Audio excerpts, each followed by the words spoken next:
Hello, I'm Oliver Green, and this is your Diz Daily Fix for October 26th, 2016. Starting off with some breaking news announced just this morning, a new nighttime projection show, Once Upon a Time, will debut at Magic Kingdom Park on November 4th. Mrs. Potts, the lovable British teapot from the Disney classic movie Beauty and the Beast, tells bedtime tales to her son Chip, taking him and all of us, of course, on a magical trip through the most adventurous scenes from Disney favourites such as Cinderella, Peter Pan, Alice in Wonderland, and the many adventures of Winnie the Pooh.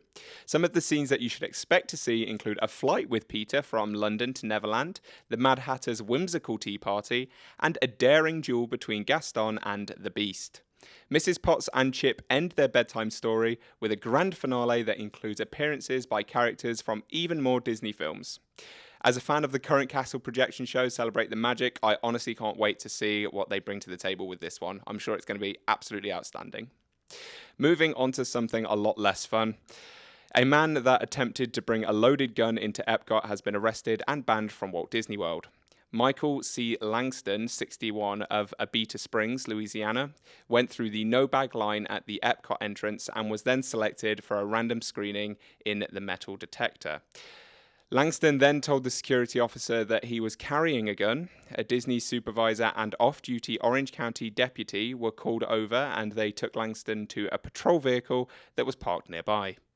At the time, they removed his gun. The security officer who selected Langston for the metal detector said he believes that he would not have declared his weapon if he had not been chosen for the extra screening. He was charged with suspicion of unlawful possession of a concealed firearm. He was also banned from Walt Disney World property. Comcast released their third quarter earnings report, and there is nothing but good news coming from Universal Parks and from the Universal Parks and Resorts division. Both revenue and profit increased thanks to Universal Studios Japan and Hollywood.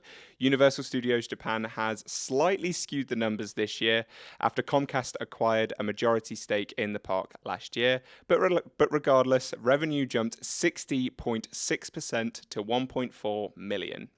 If you leave Japan out of it, revenue still rose to 16.1%. It's safe to say that Universal Orlando didn't help out much with the third quarter earnings, but things are bound to get better eventually. Moving on to our featured article, today it's wrote by someone by the name of S. Daniel McPhail, which I'm assuming is a pseudonym or a very bold move to start your name with a single letter.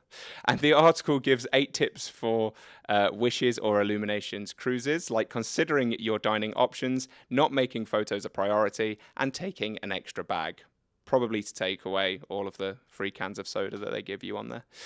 Trending on the boards today is a thread started by poster Nashville Mama, who planned a fairly last-minute off-property trip to Walt Disney World. As it turns out, a ride on Seven Dwarfs Mine Train is a must-do for her family because they're staying off-site. She has been unable to obtain FastPass Plus for this attraction.